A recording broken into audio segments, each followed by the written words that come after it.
Salut à toi. Aujourd'hui, je vais te parler d'un problème très important ici à Abidjan au niveau du travail, les pluies et les inondations. Tu as peut-être vu passer sur les réseaux sociaux très récemment des images qui montraient des inondations effrayantes à Abidjan. Moi, j'ai même vu des images dans lesquelles on voyait des gens qui avaient constitué des sortes de petites pirogues pour se déplacer. Ce qu'il faut savoir, c'est que derrière ces scènes qui peuvent rapidement faire sourire, il y a un réel impact économique. Je me suis retrouvé par exemple à plusieurs reprises à être bloqué parce que l'un de mes chauffeurs ne pouvait pas venir travailler pour cause son quartier était inondé. Aujourd'hui par exemple, on a le plombier qui devait venir travailler ici aujourd'hui pour pouvoir terminer de raccorder un certain nombre de choses. Et qu'est-ce que j'apprends quand j'arrive ce matin? Il n'a pas pu venir parce qu'il est bloqué par des inondations. Il y a eu une très forte pluie entre hier soir et ce matin. Il faut dire qu'on est en pleine saison des pluies maintenant à Abidjan et clairement, les pluies sont fortes. Franchement, il pleut. Et tu peux avoir une journée pendant laquelle il pleut entièrement. Et j'aimerais donc qu'on parle un tout petit peu de ce phénomène aujourd'hui avec quelqu'un qui a vécu ça il y a quelques temps et qui veut bien témoigner de cela. Tu peux nous rejoindre, Ernest. Il s'agit bien évidemment d'un de nos chauffeurs dans l'entreprise qui, à plusieurs reprises, n'est pas venu au travail parce qu'il disait qu'il pleut. Bonjour Ernest. Bonjour monsieur. Comment ça va? Oui, ça va très bien. Alors, je te propose d'être plutôt un peu ouvert dans l'angle. Explique-nous Ernest, comment ça se fait que de temps en temps, tu ne viens pas au travail parce qu'il pleut, alors que de ce que je sais, tu aimes bien ton travail? Oui, effectivement. Quand il pleut, je n'arrive pas à venir au travail parce que, faut dire qu'à Abidjan, il y a assez d'inondations quand il pleut. Ouais. Voilà. Et lorsqu'il y a des inondations, on ne peut pas sortir pour la sécurité.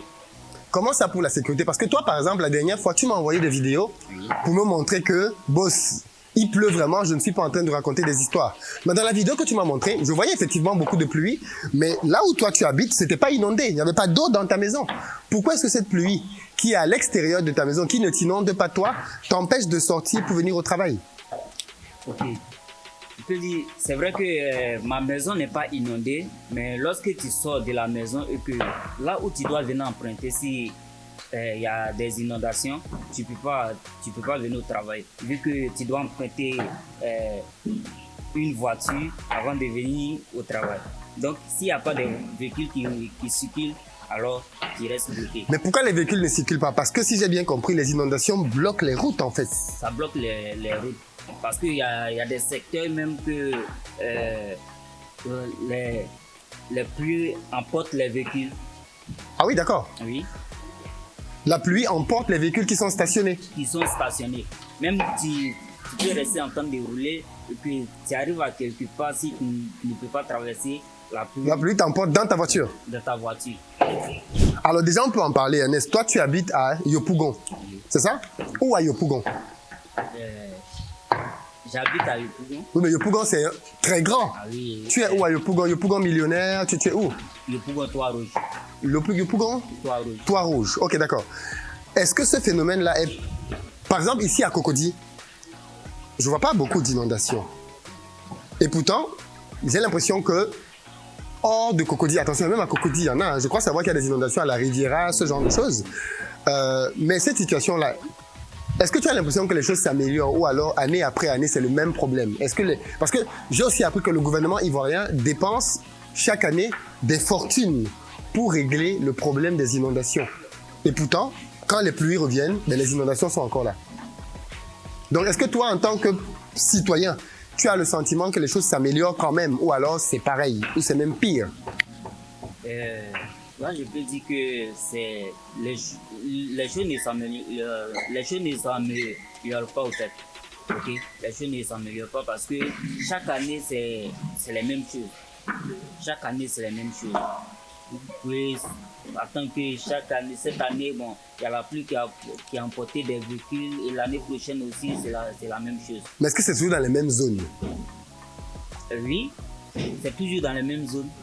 D'accord. Comme Ouais. Rivera, comme ça, même la fois dernière, quand il y a eu pluie, il y a une femme qui était dans sa voiture. La pluie voulait l'emporter, c'est un monsieur qui est venu la sauver. Waouh. Non, c'est chaud quand même. C'est très très chaud. D'accord, ok. Aujourd'hui, la solution pour quelqu'un comme Ernest, c'est de déménager, très clairement, parce qu'on en a parlé à plusieurs reprises. On ne peut pas bosser dans une société dans laquelle on a besoin du personnel chaque jour et avoir peur à chaque fois qu'il pleut qu'une partie du personnel ne viendra pas. Du coup, maintenant, quand je veux recruter des gens, je leur demande, tu habites où? Est-ce qu'il y a des inondations dans ton quartier? Ça peut paraître truc, mais c'est important parce que tu imagines, tu as des livraisons, tu as des locations et les chauffeurs sur lesquels tu comptes le matin, tu attendais 10 chauffeurs, tu en as 2 qui arrivent, 8 sont bloqués par les inondations. Tu es foutu en fait, tu peux pas remplacer 8 personnes. Donc fondamentalement, un des critères de recrutement qu'on a ici donc pour le moment, c'est de valider que les gens avec qui on travaille ne sont pas dans des quartiers inondables. Malheureusement, on est obligé de faire ce genre de choix. Et des gens comme Ernest, avec qui ça se passe très bien, eh bien, on est en train de réfléchir à l'idée à pouvoir trouver autre chose ailleurs dans une zone qui n'est pas inondable.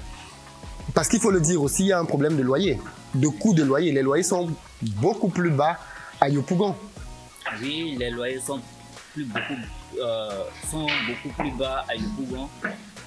Effectivement, parce que quand tu compares les loyers de Cocody et les loyers de Yopougon, c'est pas pareil.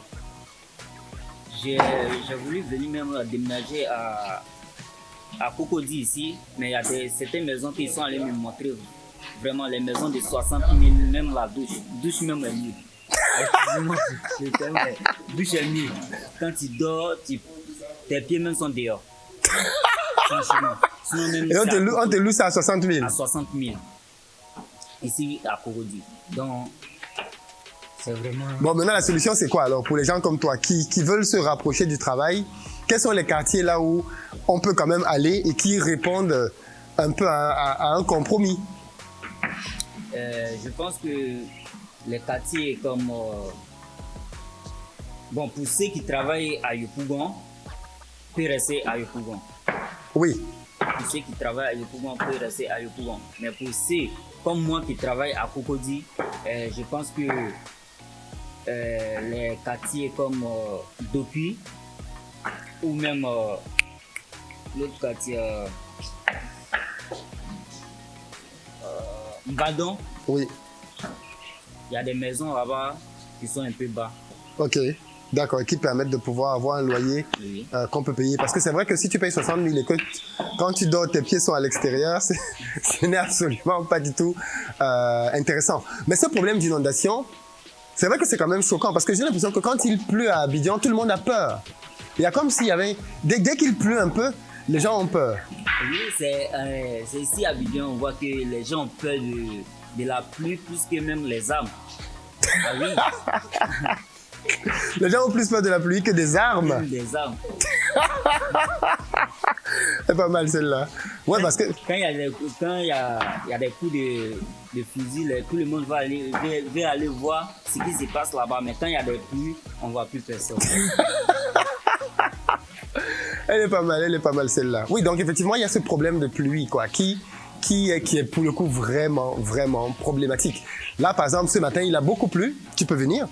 Et ça a une fois de plus retardé les travaux. Bon, vous voyez maintenant comment est-ce qu'on a pris la solution qu'on a prise au niveau des pavés. Hein. Vous voyez qu'ici maintenant, on a un déficit de pavés rouges.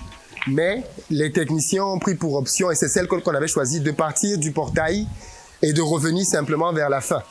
Donc là, tel que c'est en train de se faire, vous voyez que le parking commence à prendre forme. Vous pouvez vous-même voir comment est-ce que le design qu'on aura maintenant, je trouve que c'est beaucoup plus joli quand même que ce qu'on voulait nous proposer ici au début. Et ce qu'on est en train de voir là maintenant, c'est comment on va terminer ce bout-là. Vous voyez cette dernière rangée là? Maintenant, le deal, c'est de terminer cette dernière rangée, vous voyez? Et à partir de là, je pense qu'on n'aura plus de pavés rouges.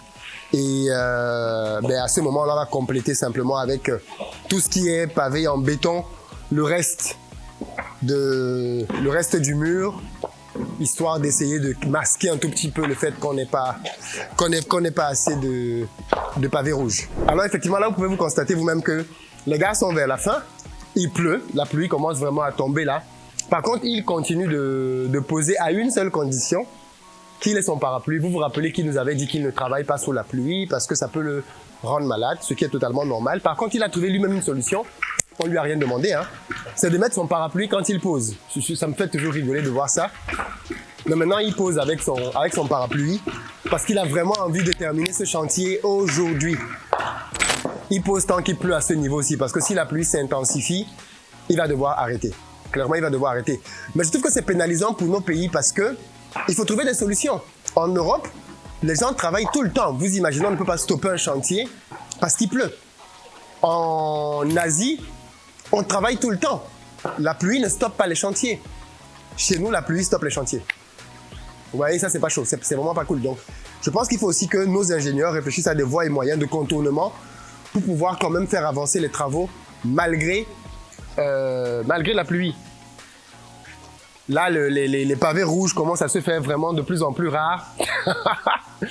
Et bon, à l'impossible, nul n'est tenu. Mais je pense que si c'est fait là-bas au bout, ça va, c'est assez masqué quand même. Le reste du parking est assez propre. Et enfin, on aura terminé bientôt, j'espère, avec le sujet des pavés. Et je pourrais vous parler d'autres choses. En ce moment, on est en train de faire la peinture à l'intérieur. L'électricien a déjà complètement câblé. Sécurel est venu pour valider. Donc, normalement, on devrait avoir l'autorisation sous peu d'avoir un compteur électrique. On est dans les démarches pour avoir le compteur d'eau.